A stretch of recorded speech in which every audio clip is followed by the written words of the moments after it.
They told me for years there was no money in podcasting. Well, they were all wrong. Growth. You have these stories, you have these connections. I'm not going to ask you your sources. I'm not stupid. But I mean, I can't tell you people, but I can tell you the process. Marketing, promotions, like those kind of people, because those are people who know people. Yeah. Right? Those are the people who know what's going to happen. Like, I'm assuming your contacts aren't wrestlers.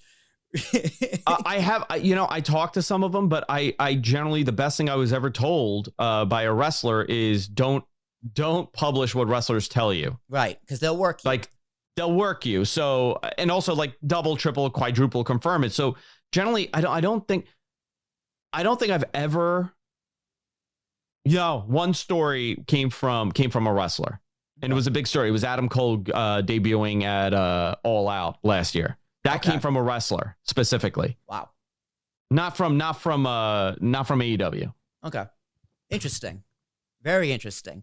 Because like when it comes to wrestling news and scoops, you got Sapp and all those guys. But Sean's the best. In terms of like all like the breaking news guys, it's you. It's still Meltzer.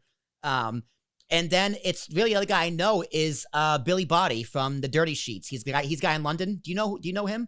Yeah, he hates me. I know he hates you, which is... He effing hates me. He thinks that I subscribe to his Patreon and to steal his stories. I had never heard of him until he started saying that I steal his stories. So he was originally on the Steel Cage, which is actually coincidental because I started listening to him and you at the same time when I was in college.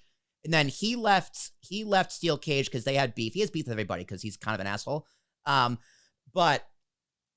his news is it's legit. It's legit news. It's kind of like who's gonna break it first, him or Zarian. But I'm just like, I like both of you guys, right? I don't care who breaks it first. I'm gonna tell you something. Like I've never that's great. Like, and I definitely think if he has stuff, like I don't know anything about his content. If people talk, a lot of people hear the same information. It doesn't matter to me. Like I sit on stuff all the time. Like I don't care to be first at it because I don't make money doing that. Right. Like I'm not a scoops guy. I do it because it's fun. And that's what I always say. Like when it's not fun to do, I'm not going to do. Like I'll give you an example. The Fast Nationals, right? Mm-hmm. That I would put out on Saturdays.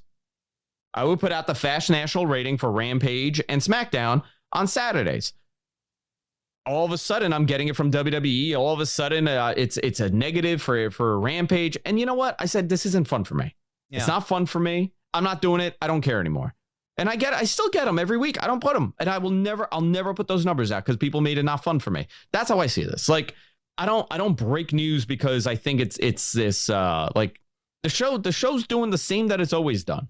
Like if I did scoops or not, the show's listenership is the same growth that I've had from it does great. The show does fantastic, but nothing changed really. Like it wasn't like, oh, I picked up a couple more Twitter followers. That's what changed. But I never like.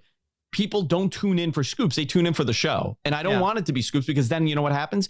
You become obsessed because you have to keep delivering. Mm-hmm. And I don't have to. Like guys like Sean Ross Sapp, those guys work hard. Definitely. Sean, definitely. I got to tell you, man, some people like him. Some people don't like him. I really like him. I've met him in person. We've spoken off air many times. When I started reporting these stories, if there was one person that legitimized the fact that I have good sources was Sean. Yeah. He didn't have to do that. It's counterintuitive for him.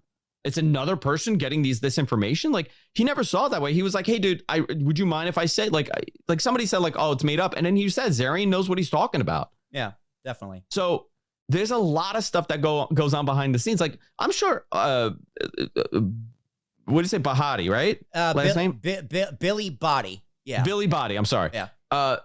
Didn't mean that wasn't like a knock at him or anything. I'm sure he has sources. If you're persistent and you work hard at it, people are going to tell you stuff. Well, there's a lot of other people like that too, that you never really hear from. His big thing is, I'm not speaking for him, but I'm saying like what I've heard on his show is that he doesn't get credit. And he deals with a lot of the same Twitter hate that you would get, but he actually interacts and goes back with them, and it's just a whole mess. So my advice to him would be like, just don't do that. Listen, man, I don't engage. Just be right. Yeah. I don't know what his process is. I don't know why he doesn't get coverage. I have no idea. Maybe it's a personality thing. It's a personality clash. A personality thing. Yeah, I'm sure. And then that's fine. That's his choice. you know, whatever. But he's doing what he's doing. I do what I do. Yeah, and you guys are very likable. You and Rich are very likable. Now, I want Rich to pay attention to this. I listen to your show.